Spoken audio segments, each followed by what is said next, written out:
ഓർമ്മയ്ക്കായി ഭാഗം 118. ആൽഫി പറഞ്ഞതുപോലെയാണ് അവർ നടന്നത്. എന്നാൽ ഇതേ സമയം നാദ് ആ പർദ്ദയിട്ട ആ പെൺകുട്ടിയുടെ കൂടെ മറ്റൊരാൾ നടക്കുന്നത് കണ്ടതും അവനാകെ കൺഫ്യൂഷനായി. പെട്ടെന്ന് എന്തോ ഓർമ്മ വന്നതുപോലെ ഫോണെടുത്ത് അവരുടെ ഫോട്ടോ എല്ലാം പകർത്തി. എല്ലാവരുടെയും ഫോട്ടോ പകർത്തി. പാർക്കിങ്ങിൽ ചെന്ന് നവാസിൻ്റെ കൂടെ അപ്പു കയറുന്നതും നവാസും കൂട്ടരും കാറ് കൊണ്ട് പോകുന്നതും ആൽഫി നോക്കി നിന്നു. അതിനുശേഷം അവരുടെ പുറകെയാണ് അവൻ പോയത്. സൈഡ് മിററിൽ കൂടി തങ്ങളെ തന്നെ നോക്കി നിൽക്കുന്ന നാദിനെ അവൻ കണ്ടു. നാദിൻ്റെ നീക്കങ്ങൾ അറിയാൻ വേണ്ടി അവൻ ജഗദീഷിനെ ഏർപ്പാടാക്കിയിട്ടുണ്ടായിരുന്നു. ജഗദീഷ് അവിടെ എത്തിയ കാര്യം ആരും അറിഞ്ഞിട്ടുണ്ടായിരുന്നില്ല. നാദ് അവിടെ തന്നെ ഉണ്ടെന്ന് ഉറപ്പ് വരുത്തിയതിന് ശേഷമാണ് ആൽഫി നവാസിൻ്റെ കാറിൽ നിന്നും അപ്പുവിനെ അവൻ്റെ കാറിലേക്ക് കയറ്റിയത്. അവർ മനയിലെത്തിയതും വിശേഷങ്ങൾ പറയുകയായിരുന്നു അപ്പുവും അമ്മുവും ചന്ദ്രശേഖരനോടും ശ്രീവിദ്യയോടും. ആൽഫി അവരെ ആക്കിയിട്ട് തിരിച്ച് നരിക്കുന്നതിലേക്ക് പോയിരുന്നു. അല്പസമയം കഴിഞ്ഞതും മുറ്റത്ത് ഒരു വണ്ടി വന്ന് നിൽക്കുന്നത് കണ്ടതും ചന്ദ്രശേഖർ വാതിലിനടുത്തേക്ക് ചെന്നു. വാതിൽ തുറന്നതും പരിചയമില്ലാത്ത വണ്ടി കണ്ടതും ചന്ദ്രശേഖർ ആരാണെന്ന പോലെ നോക്കി. ആരാ അച്ഛാ എന്ന് ചോദിച്ചുകൊണ്ട് അങ്ങോട്ട് അപ്പു വന്നു. ആ വണ്ടിയിൽ നിന്നും ഇറങ്ങുന്ന അഗ്നിയെ കണ്ടതും ദേവേട്ടൻ, ഓ അപ്പോൾ ഇതാണ് മറ്റൊരു വണ്ടി എടുത്തിട്ട് വരാമെന്ന് പറഞ്ഞത്, അപ്പു പറഞ്ഞു. ആ മോനായിരുന്നോ, വാ എന്ന് പറഞ്ഞതും അവൻ വേഗം ചുറ്റുമൊന്ന് നോക്കി അകത്തേക്ക് കയറി. അതെ, നല്ല വിശപ്പുണ്ട്. ഇന്നിവിടെ അച്ഛൻ്റെയും അമ്മയുടെയും സ്പെഷ്യൽ ഫിഷ് കറിയും ഫിഷ് ഫ്രൈയും ഉണ്ടെന്ന് എൻ്റെ പെണ്ണ് പറഞ്ഞതിൻ്റെ അടിസ്ഥാനത്തിൽ പച്ചവെള്ളം കുടിക്കാതെയാണ് ഞാൻ വന്നിരിക്കുന്നത്, അഗ്നി പറഞ്ഞു. ഇത്രയും സമയമായിട്ട് മോനൊന്നും കഴിച്ചില്ലേ? ഇല്ല, ഇവളുമാരെല്ലാം നല്ല പോളിംഗ് ആയിരുന്നു, ഞാൻ കഴിച്ചില്ല. അതെങ്ങനെയാ, ആൾമാറാട്ടല്ലായിരുന്നോ പർദ്ദയൊക്കെ ഇട്ടിട്ട്? അഗ്നി അപ്പുവിനെ നോക്കിക്കൊണ്ട് പറഞ്ഞതും മോൻ ചെന്ന് ഫ്രഷ് ആയിട്ട് വാ, അപ്പോഴേക്കും ഞാൻ ഫുഡ് എടുത്ത് വയ്ക്കാം എന്ന് പറഞ്ഞുകൊണ്ട് ശ്രീവിദ്യ കിച്ചണിലേക്ക് പോയതും പുറകെ ചന്ദ്രശേഖരൻ പോയതും അതെ, ഇന്ന് ഇപ്പോൾ കഴിക്കാനാണ് എനിക്ക്, രാത്രിത്തേക്കല്ലാട്ടോ, അഗ്നിദേവ് പുറകിൽ നിന്നും വിളിച്ചു പറഞ്ഞു. അത് കേട്ട് അമ്മവും അപ്പവും ഒന്ന് പുഞ്ചിരിച്ചു. അപ്പു അഗ്നിയെയും കൊണ്ട് റൂമിലേക്ക് പോയി. റൂമിലേക്ക് ചെന്നതും അഗ്നി അപ്പുവിനെ ചുറ്റി പിടിച്ചു. എനിക്ക് സത്യം പറഞ്ഞാൽ വല്ലാത്ത സന്തോഷവും സങ്കടമൊക്കെ തോന്നുന്നു. നിന്നെയും കൊണ്ട് ഇങ്ങനെ നടക്കാൻ നമ്മളന്ന് ഹൈദരാബാദ് പോയപ്പോൾ നടന്നില്ലേ, അതുപോലെ നടക്കാൻ ശരിക്കും കൊതിയുണ്ട്. അതുകൊണ്ടാണ് നിന്നെ അവിടെ വെച്ച് ഞാൻ പൊക്കിയത്. പർദ്ദയെങ്കിൽ പർദ്ദ, എന്തായാലും എൻ്റെ പെണ്ണിൻ്റെ കൂടെയില്ല എന്നുള്ള ഒരു ആശ്വാസമായിരുന്നു, അഗ്നി പറഞ്ഞു. 5 days കൂടി, അപ്പോൾ പറഞ്ഞതും 5 ദിവസം കാത്തിരിക്കുകയാണ്, പക്ഷേ ഈ 5 ദിവസം 50 ദിവസം പോലെ തോന്നുന്നു, അഗ്നി പറഞ്ഞു. വേഗം പോയി ഡ്രസ്സ് മാറിയിട്ട് ഫ്രഷ് ആയിട്ട് വാ, അമ്മയുടെയും അച്ഛൻ്റെയും ഫുഡ് കഴിക്കാം. അത് ശരിയാ, ഇപ്പം തന്നെ ചെന്നില്ലെങ്കിലേ വേറെ പലതിനും നമ്മൾ സാക്ഷിയാകേണ്ടി വരും, അഗ്നി പറഞ്ഞതും ഒന്ന് പോ ദേവേട്ടാ എന്ന് പറഞ്ഞുകൊണ്ട് അവൾ അവനെ തള്ളി വാഷ്റൂമിലേക്ക് ആക്കിക്കൊണ്ട് അവൻ മാറിയിട്ട ഡ്രസ്സുകളെല്ലാം ഡസ്റ്റ്ബിന്നിലിട്ടു. ഇതേ സമയം ആൽഫി നരിക്കുന്നൊരു വീട്ടിലേക്ക് എത്തിയിരുന്നു.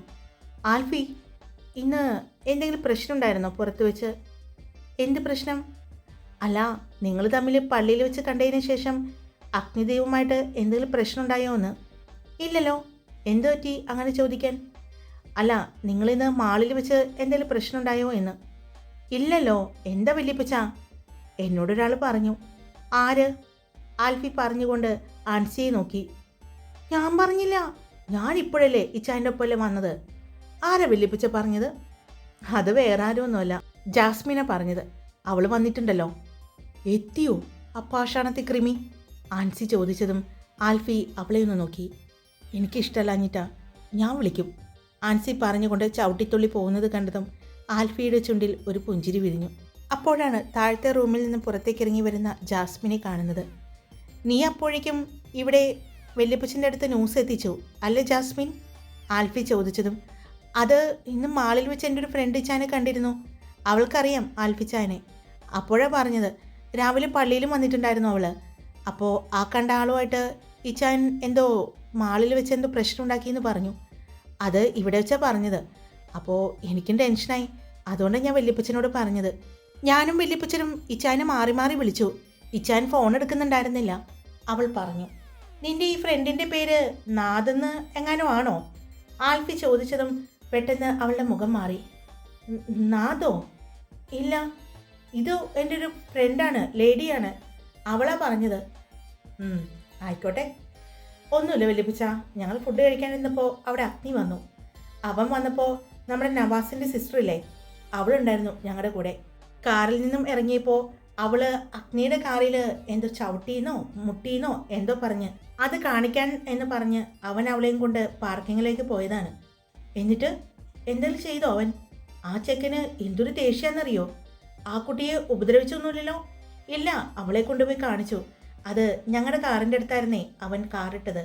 അപ്പോൾ കാറിൽ നിന്ന് ഇറങ്ങിയപ്പോൾ അവള് അവൻ്റെ കാറിൽ ചവിട്ടിക്കൊണ്ട് ഷൂവിൻ്റെ ലേസ് കിട്ടിയെന്നോ അത് ക്യാമറയിൽ കണ്ടു എന്നോ പറഞ്ഞ് വിളിച്ചുകൊണ്ട് പോയതാണ് അവൻ. വേറെ പ്രശ്നമൊന്നും ഉണ്ടായിരുന്നില്ല, കാറിനൊന്നും പറ്റിയിട്ടുണ്ടായിരുന്നില്ല. അപ്പോൾ ഇത്രയും വില കൂടിയ കാറിൽ ഇങ്ങനെ ചെയ്യാവോ എന്നൊക്കെ ചോദിച്ചു. അവന് ദേഷ്യം എന്നോടല്ലേ, പിന്നെ അമ്മുവിനോട് ദേഷ്യമല്ലല്ലോ, അവളെ കൂടെ കൂട്ടാനല്ലേ ആഗ്രഹിക്കുന്നത്. അതുകൊണ്ട് മറ്റാരോടും അവൻ ആ ദേഷ്യവും പരിഭവവും ഒന്നും കാണിക്കില്ല. അഗ്നി അത്ര മോശക്കാരനാണെന്നുള്ള അഭിപ്രായം എനിക്കില്ല, ആൽഫി പറഞ്ഞു. എന്തായാലും വേറെ കുഴപ്പമൊന്നും ഉണ്ടായിരുന്നില്ലല്ലോ. ഞാനിവള് പറഞ്ഞപ്പോൾ ശരിക്കും പേടിച്ചു പോയി, വല്യപ്പച്ചൻ പറഞ്ഞു. ആൽഫി വല്യപ്പച്ചനെ നോക്കിയതും വല്യപ്പച്ചൻ ഒരു കണ്ണ് ചിമ്മി കാണിച്ചു. വല്യപ്പച്ചൻ അറിയാം അഗ്നിയും ആൽഫിയും തമ്മിൽ പ്രശ്നങ്ങളൊന്നുമില്ലാന്ന്. ജാസ്മിൻ ഉള്ളത് കൊണ്ടാണ് അങ്ങനെ വല്യപ്പച്ചൻ പറഞ്ഞതെന്ന് ആൽഫിക്കും വ്യക്തമായിട്ട് അറിയാം. അപ്പോഴേക്കും വല്യമ്മച്ചി അങ്ങോട്ട് വന്നു. ആ വന്നോ? ഇനിയിപ്പോൾ കഴിക്കാനൊന്നും വേണ്ടി വരില്ലല്ലോ, ആവശ്യത്തിന് കഴിച്ചിട്ടല്ലേ വന്നത്? വല്യമ്മച്ചി ചോദിച്ചതും ആ എല്ലാവരും കഴിച്ചിട്ടുണ്ട്. അല്ല എന്നിട്ട് എൻ്റെ ക്ഷീണം കാരണം കിടക്കാൻ പോയിട്ടുണ്ടാവേ. അവർ പുറത്തിറങ്ങിക്കഴിഞ്ഞാൽ ഇവനെ മുടിപ്പിക്കാതെ കയറി വരില്ലല്ലോ, ആൻസിയുടെ അമ്മച്ചി പറഞ്ഞു. മോളെപ്പറ്റി ഇത്രയും നല്ല അഭിപ്രായം വേണ്ട കേട്ടോ, ആൽഫി പറഞ്ഞുകൊണ്ട് അവരുടെ താടിയിൽ പിടിച്ചു. നീയാ പിള്ളേരെയെല്ലാം വഷളാക്കുന്നത്, ആൻസിയുടെ അമ്മച്ചി പറഞ്ഞതും ആ ഇനിയിപ്പോൾ എൻ്റെ നെഞ്ചത്തെ കയറ്. ഈ ആൽഫ്രഡ് സാമുൽ നരിക്കുന്നേലിൻ്റെ സഹോദരന്മാരും സഹോദരിമാരും അങ്ങനെ ചീത്തയകത്തൊന്നുമില്ല. അവർക്കറിയാം ഈ ഇച്ചായനെ. എന്നെപ്പോലെ എൻ്റെ കൂടപ്പറപ്പുകളും ചിന്തിക്കൂ പ്രവർത്തിക്കൂ, അതെനിക്ക് ഉറപ്പാണ് എന്ന് പറഞ്ഞുകൊണ്ട് അവൻ മുകളിലേക്ക് കയറിപ്പോയി. അവൻ പറഞ്ഞത് കേട്ട് വല്യമ്മച്ചിക്കും വല്യപ്പച്ചനും അവൻ്റെ അമ്മയ്ക്കും ആൻസിയുടെ അമ്മച്ചിക്കുമെല്ലാം വല്ലാത്ത സന്തോഷം തോന്നി. എന്നാൽ എത്രയും പെട്ടെന്ന് നാദിനോട് പർദ്ദയിട്ടത് ആരാണ് എന്ന് അറിയിക്കാനുള്ള വ്യഗ്രതയിൽ നിൽക്കുകയായിരുന്നു ജാസ്മിൻ. അവൾ വേഗം തന്നെ എനിക്ക് ഒരു കോൾ ചെയ്യാനുണ്ട് എന്ന് പറഞ്ഞ് അവൾ പുറത്തേക്കിറങ്ങി പോകുന്നത് കണ്ടതും വല്യമ്മച്ചി എത്തിക്കേണ്ടടുത്ത് ന്യൂസ് എത്തിക്കാൻ പോകുന്നതാണെന്ന് തോന്നുന്നു അല്ലേ, വല്യമ്മച്ചി ചോദിച്ചതും വല്യപ്പച്ചൻ ഒന്ന് പുഞ്ചിരിക്കുക മാത്രമാണ് ചെയ്തത്. എന്നാൽ ആൽഫി മുകളിലെ അവൻ്റെ റൂമിൻ്റെ ബാൽക്കണിയിൽ നിന്നും അവൾ പുറത്തേക്ക് നിൽക്കുന്നതും ആരോട് സംസാരിക്കുന്നതും അവൻ കണ്ടു. അവൻ്റെ ചുണ്ടിലും വന്യമായ ഒരു പുഞ്ചിരി ഉണ്ടായിരുന്നു. അതെ, ഞാൻ അറിഞ്ഞു ആ പർദ്ദയിലുണ്ടായത് ആരാണെന്ന്, ജാസ്മിൻ പറഞ്ഞതും ആരാത് വേഗം നാദ് ചോദിച്ചു. അത് ആൽഫിയുടെ ഒരു ഫ്രണ്ടുണ്ട്, നവാസ്. ആൽഫിക്ക് 3-4 ഫ്രണ്ട്സേ ഉള്ളൂ, ജഗദീഷ്, എൽദോ, കേശവ്, നവാസ്. അതിൽ നവാസിൻ്റെ സിസ്റ്ററാണ്. ആ കുട്ടി എന്തോ അഗ്നിയുടെ കാറിൽ എന്തോ ചെയ്തെന്നും പറഞ്ഞിട്ട് അത് ക്യാമറയിൽ കണ്ടു എന്നും പറഞ്ഞിട്ട് പിടിച്ചുകൊണ്ടുപോയതാ അഗ്നി, വേറെ ഒന്നുമല്ല. ഉറപ്പാണോ നിനക്കത്? ആ ഉറപ്പ്. ഇപ്പോൾ വന്നപ്പോൾ ഇവിടെ ഒരു ചോദ്യം ചെയ്യൽ നടന്നു ആൽഫി. ഞാനത് അറിഞ്ഞപ്പോൾ തന്നെ ഞാൻ വല്യപ്പച്ചനോട് പറഞ്ഞു എന്തൊക്കെയോ പ്രശ്നങ്ങൾ മാളിൽ വെച്ച് ഉണ്ടാക്കിയിട്ടുണ്ടെന്നൊക്കെ. അപ്പോൾ അവൻ വരാൻ വേണ്ടി കാത്തിരിക്കുകയായിരുന്നു. വന്ന വശം ചോദ്യം ചെയ്യലൊക്കെ നടന്നു. അപ്പോൾ അവനാ പറഞ്ഞത് ഇങ്ങനെ സംഭവമെന്ന്. പിന്നെ നീ അയച്ചു തന്ന ഫോട്ടോ ഇല്ലേ, ആ ഫോട്ടോ ഞാൻ ഈ പറയുന്ന നവാസിൻ്റെ ഫേസ്ബുക്ക് പേജിൽ ഒന്ന് നോക്കി. ആ കുട്ടി പർദ്ദയിട്ട് നിൽക്കുന്ന ഫോട്ടോയുണ്ട്, മുഖം കാണാൻ പറ്റുന്നില്ല. നീയും മുഖം കണ്ടില്ലല്ലോ? ഇല്ല, ഞാനും കണ്ടില്ല, നാദ് പറഞ്ഞു. അപ്പോൾ അത് തന്നെ, നീ അയച്ചു തന്ന ഫോട്ടോയും ആ കുട്ടിയുടെ ഫോട്ടോയും തമ്മിൽ നോക്കിയപ്പോൾ ഒരുപോലെയാണ് എനിക്ക് തോന്നിയത്, അവൾ പറഞ്ഞു. പിന്നെ എന്തായി? ഇനി അധികം ദിവസമല്ല, 5 ദിവസവും മറ്റേ ഉള്ളൂ ആൽഫിയുടെയും ഈ പറയുന്ന അമ്മുവിൻ്റെയും വിവാഹത്തിന്. അപ്പോൾ എന്താണ് നിൻ്റെ പരിപാടി? നാദ് ചോദിച്ചു. എനിക്ക് മുന്നേ ഈ ചോദ്യം ഞാൻ നിന്നോടല്ലേ ചോദിക്കേണ്ടത്? നിൻ്റെ ആവശ്യം അപർണയാണല്ലോ. അപ്പോൾ നീ എന്താ പ്ലാൻ ചെയ്തിരിക്കുന്നത്? ജാസ്മിൻ ചോദിച്ചു. ഞാൻ പ്ലാൻ ചെയ്തിരിക്കുന്നത് എന്താണെന്ന് പറയാൻ വരട്ടെ, നിൻ്റെ അഭിപ്രായങ്ങൾ കൂടി കേൾക്കണമല്ലോ. എൻ്റെ തല മാത്രമല്ലല്ലോ വർക്ക് ചെയ്യുന്നത്, നിൻ്റെ തലയും വർക്ക് ചെയ്യുന്നുണ്ടല്ലോ. അപ്പോൾ പുതിയ ഐഡിയാസ് എന്തെങ്കിലും ഉണ്ടെന്ന് കേൾക്കട്ടെ. നീ പറ, എന്താ ചെയ്യേണ്ടത്? നാദ് ചോദിച്ചു. വേറെ ഒന്നും ചെയ്യാനില്ല, ആ സമയം ആവുമ്പോഴേക്കും അവളെ ഇവിടെ നിന്ന് കടത്തണം. എന്നിട്ട് ആ സ്ഥാനത്ത് ഞാൻ കയറിയിരിക്കും. അതങ്ങനെ സമ്മതിക്കണമല്ലോ. 10,000 ആളുകളെയല്ല വിളിച്ചിരിക്കുന്നത്, ഒരുപാട് പേരെ വിളിച്ചിട്ടുണ്ട്. ഈ പറയുന്ന ആളുകളെല്ലാം വരുമ്പോൾ കല്യാണ പെണ്ണിനെ കാണാതാവുമ്പോൾ നാണക്കേട് തോന്നില്ലേ? അപ്പോഴാണ് ഞാൻ അവിടെ എൻട്രി ചെയ്യുന്നത്. സ്വാഭാവികമായിട്ടും ഈ പറയുന്ന ആൽഫിയുടെ വെല്ലുമിച്ചി എന്നെ അല്ലാതെ മറ്റൊരാളെ ചൂസ് ചെയ്യുന്ന എനിക്ക് തോന്നുന്നില്ല, അവൾ പറഞ്ഞു. നിന്റെ തോന്നൽ മാത്രമായി പോകരുത്. എന്തായാലും ഇത് എപ്പോഴും നടക്കുന്ന ഒരു കോമൺ ഐഡിയയാണ്. ഞാനെന്തായാലും എൻ്റെ മനസ്സിൽ ഒരു കാര്യം കണക്കൂട്ടി വെച്ചിട്ടുണ്ട്. അത് നടക്കുമെന്ന് നോക്കട്ടെ. എന്താ അത് നിന്നോട് പറയാറായിട്ടില്ല. ഞാൻ ചെയ്ത് കാണിച്ചിട്ട് പറയാം. എനിക്ക് പറഞ്ഞല്ല ശീലം, പ്രവർത്തിച്ചിട്ടാണ്, അവൻ പറഞ്ഞുകൊണ്ട് ഫോൺ കട്ട് ചെയ്തു. അവൾക്ക് നാദിനോട് വല്ലാത്ത ദേഷ്യം തോന്നി. എപ്പോഴും അങ്ങനെയാണ്, എല്ലാവരെയും ഇടിച്ചു താഴ്ത്തിയാണ് സംസാരം. അവനാണ് വലിയ ആള് എന്നുള്ള രീതിയിൽ. എന്നാൽ സ്റ്റീഫൻ പപ്പയ്ക്ക് അവനെന്ന് വെച്ച ജീവനാണ്. അതുകൊണ്ട് എതിർത്തൊന്നും പറയാനും പറ്റില്ല. അവൾ ആലോചനയോടെ തിരിഞ്ഞ് അകത്തേക്ക് നടക്കാൻ പോയപ്പോഴാണ് മുകളിൽ നിൽക്കുന്ന ആൽഫിയെ കണ്ടത്.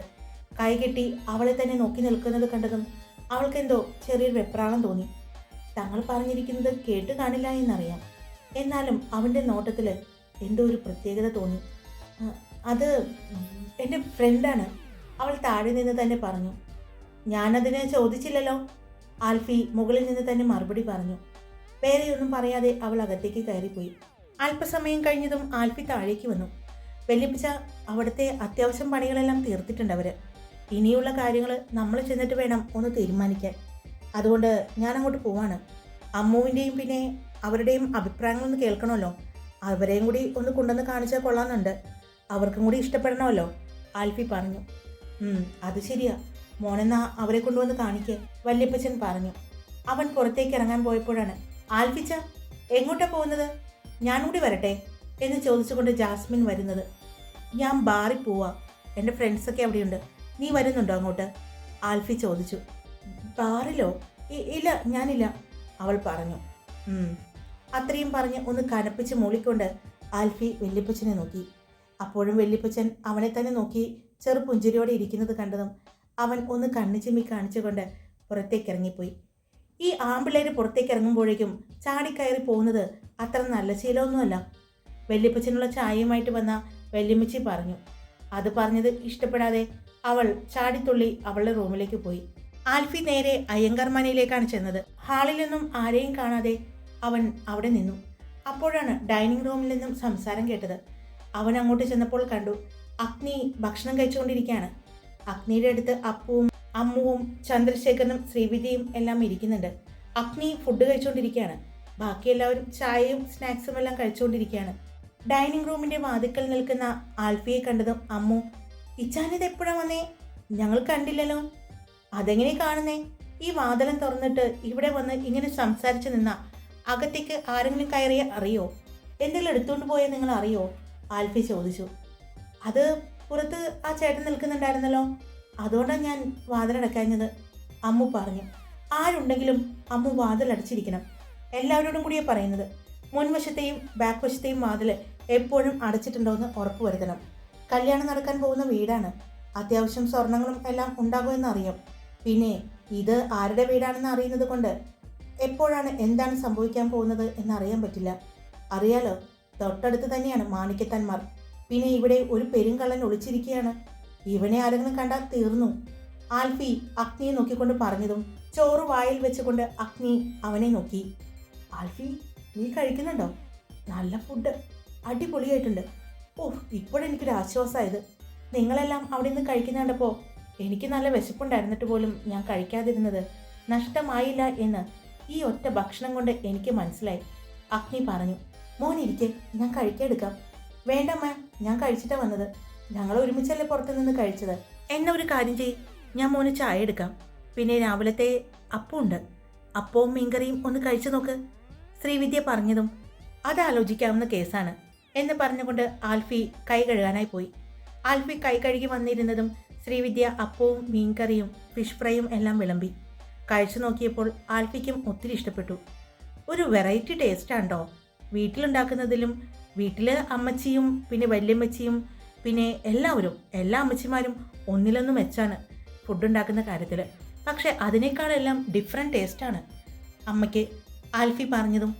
ഇത് നിൻ്റെ വീട്ടിലെ എല്ലാ അമ്മമാരുടെയും മുന്നിൽ വെച്ച് പറയാനുള്ള ധൈര്യം നിനക്കുണ്ടോ? അഗ്നി ചോദിച്ചതും. എന്തുകൊണ്ടില്ല, ഞാൻ നല്ലതാണെങ്കിൽ നല്ലതാണെന്ന് തന്നെ പറയും, ആൽഫി പറഞ്ഞു. അല്ല, രാത്രി വരുമെന്ന് പറഞ്ഞിട്ട് നീ എന്താ ഇപ്പോൾ ഇങ്ങോട്ട് വന്നത്? അഗ്നി ചോദിച്ചു. എന്താ, ഞാൻ ഇവിടെ വന്നത് നിനക്ക് ബുദ്ധിമുട്ടായോ? എൻ്റെ പൊന്നോ, ഞാൻ വെറുതെ ചോദിച്ചതാ. നിനക്കേ ഒരു അഹങ്കാരമുണ്ട്. നീ ഈ അയ്യങ്കാർ മനയിൽ മൂത്ത മരുമകനാണെന്ന്. അത് തെറ്റാണ് കേട്ടോ ആൽഫി. ഈ അയ്യങ്കാർ മനയിൽ മൂത്ത മരുമകൻ ഞാനാ. നിനക്ക് മുന്നേ എൻ്റെ പെണ്ണിനെ താലി കെട്ടിയത് ഞാനാ, അഗ്നി പറഞ്ഞു. ഓ, പക്ഷേ ലീഗലി ഇവളെ വിവാഹം കഴിച്ചിരിക്കുന്നത് ഞാനാ. ആദ്യത്തെ ഈ വീട്ടിലെ മരുമകൻ ഞാനാണ്. അതുകൊണ്ട് അതിൻ്റെ അധികാരവും അവകാശവും ഞാൻ കാണിക്കും, ആൽഫി പറഞ്ഞു. ഓ, നീ എന്താന്ന് വെച്ചാൽ കാണിക്ക്. അല്ല, നീ എന്താ വന്നേന്ന് പറ. അതോ, നമ്മുടെ കല്യാണ മണ്ഡപത്തിൻ്റെ പണിയെല്ലാം കഴിഞ്ഞു. അതുകൊണ്ട് ഒന്ന് ചെന്ന് കാണാൻ പറഞ്ഞിട്ടുണ്ട്. ഇനി എന്തെങ്കിലും ചെയ്യാനുണ്ടെങ്കിൽ അതെല്ലാം നോക്കിയിട്ട് അവർക്ക് നാളത്തെ കഴിഞ്ഞ് തിരിച്ച് പോകേണ്ടതാണ്. കല്യാണത്തിൻ്റെ തലേദിവസം അവരെത്താന്നാണ് പറഞ്ഞിരിക്കുന്നത്, ആൽഫി പറഞ്ഞു. ആണോ? എന്നാൽ നമുക്ക് എല്ലാവർക്കും കൂടി ഒന്ന് പോയി നോക്കാം, ചന്ദ്രശേഖർ പറഞ്ഞു. ആ, അതിനുവേണ്ടി തന്നെ ഞാൻ വന്നത്. അപ്പോൾ ഈ സാധനത്തിനെ എങ്ങനെ കൊണ്ടുപോകും? ഏത് സാധനത്തിനെ? അഗ്നി ചോദിച്ചതും ആൽഫി ചോദിച്ചു. ഈ രണ്ടെണ്ണത്തിനെ ഒരുമിച്ച് കൊണ്ടുപോകാൻ പറ്റുമോ? 5 ദിവസം കൂടി ഇവരെ രണ്ടുപേരെയും ഒരുമിച്ച് പുറത്തിറക്കാൻ പറ്റില്ലല്ലോ, അഗ്നി പറഞ്ഞു. അത് കുഴപ്പമില്ല, ഞാൻ അവിടെ സെക്യൂരിറ്റിയെ വിളിച്ച് ചോദിക്കാം അവിടെ ആരൊക്കെയുണ്ടെന്ന്. എന്നോട് പറഞ്ഞത് ഇപ്പോൾ ആ US കമ്പനിയിലുള്ള ആ സ്റ്റാഫുകൾ മാത്രമേ ഉള്ളൂ എന്നാണ് പറഞ്ഞത്. അതുകൊണ്ട് കുഴപ്പമുണ്ടാവില്ല. എന്തായാലും റെഡി ആയിക്കോ, നമുക്ക് എല്ലാവർക്കും കൂടി തന്നെ പോവാം. ഇവർക്കും ആഗ്രഹം ഉണ്ടാവില്ലേ ഇവരുടെ വിവാഹ മണ്ഡപം കാണണമെന്ന്? അതുകൊണ്ട് രണ്ടും കൽപ്പിച്ച് തന്നെ പോവാം, ആൽഫി പറഞ്ഞു. അതിന് റെഡിയാവാനൊന്നുമില്ല, ഈ ഡ്രസ്സും പോരെ, ഇവിടെ അടുത്തല്ലേ, അമ്മു ചോദിച്ചു. ആ, ഇത് മതി. അമ്മയ്ക്കും അച്ഛനും ഡ്രസ്സ് മാറണോ? ആൽഫി ചോദിച്ചു. വേണ്ട, എനിക്കിത് മതി, ശ്രീവിദ്യ പറഞ്ഞു. അപ്പോഴാണ് ആൽഫി അച്ഛനെ നോക്കിയത്. ഒരു ട്രാക്ക് പാൻറ്റും ഒരു ടീഷർട്ടുമാണ് ഇട്ടിരിക്കുന്നത്. അച്ഛൻ പോയിട്ടേ ഒരു മുണ്ടും ഷർട്ട് ഇട്ടിട്ട് വാ, ആൽഫി പറഞ്ഞതും. എന്തിന്? അതെ, ഞങ്ങളുടെ അമ്മായച്ചനാണ്, അല്ലാതെ ഞങ്ങളുടെ ബ്രദർ അല്ല, ആൽഫി പറഞ്ഞു. തീരെ കുശുമ്പില്ലല്ലോടാ മോനെ, ചന്ദ്രശേഖർ പറഞ്ഞു. ഞാൻ ഈ വേഷത്തിലേ വരൂ, നീ വേണമെങ്കിൽ കണ്ണു പൊത്തിക്കോ, ചന്ദ്രശേഖർ പറഞ്ഞു. അവരെല്ലാവരും കൂടി ഒരുമിച്ചാണ് മണ്ഡപത്തിലേക്ക് പോയത്. അവിടെ ആൽഫിയുടെ പപ്പ മാത്രമാണ് ഉണ്ടായിരുന്നത്, പിന്നെ ജോലിക്കാരും. അകത്ത് കയറി കണ്ടപ്പോഴേ എല്ലാവർക്കും ഒത്തിരി ഇഷ്ടപ്പെട്ടു. ഇനിയുള്ള വർക്ക് മുഴുവനും കല്യാണത്തിൻ്റെ തലേദിവസമായി നടത്താൻ പറ്റൂ. പുറത്തുനിന്ന് ഇമ്പോർട്ട് ചെയ്യുന്ന പുതിയ ഫ്രഷ് ആയിട്ടുള്ള ഫ്ലവേഴ്സാണ് ഇറക്കുന്നത്. അതുകൊണ്ട് അത് കല്യാണത്തിൻ്റെ തലേദിവസം അറേഞ്ച് ചെയ്യാമെന്നുള്ള തീരുമാനത്തിലാണ് എല്ലാവരും. അവരോട് യാത്ര പറഞ്ഞ് സ്റ്റാഫുകളെല്ലാം പിരിഞ്ഞു. ഇന്നവർ തിരിച്ച് പോവുകയാണ്. കല്യാണത്തിൻ്റെ തലേദിവസം രാവിലെ തന്നെ അവർ എത്തുമെന്നും ബാക്കിയുള്ള അറേഞ്ച്മെൻറ്റ്സ് അന്ന് ചെയ്യാമെന്നും പറഞ്ഞ് അവർ യാത്ര തിരിച്ചു. അമ്മുവും അപ്പവും എല്ലാം കാറിലേക്ക് കയറുമ്പോഴാണ് അവരെ പാസ് ചെയ്തുകൊണ്ട് യുവരാജിൻ്റെ കാറ് പോകുന്നത്. ഹായ്, എല്ലാവരും സുഖമായിട്ടിരിക്കുന്നു? ഞാൻ സുഖമായിട്ടിരിക്കുന്നു. അപ്പോൾ സ്റ്റോറി ഇട്ടിട്ടുണ്ട്, ഇഷ്ടപ്പെട്ട ലൈക്ക് ചെയ്യാനും നിങ്ങളുടെ അഭിപ്രായം കമൻറ്റ് ചെയ്യാനും സബ്സ്ക്രൈബ് ചെയ്യാതെ കേൾക്കുന്നവരുണ്ടെങ്കിൽ സബ്സ്ക്രൈബ് ചെയ്യാനും മറക്കല്ലേ. Love you all. It's me Karthika.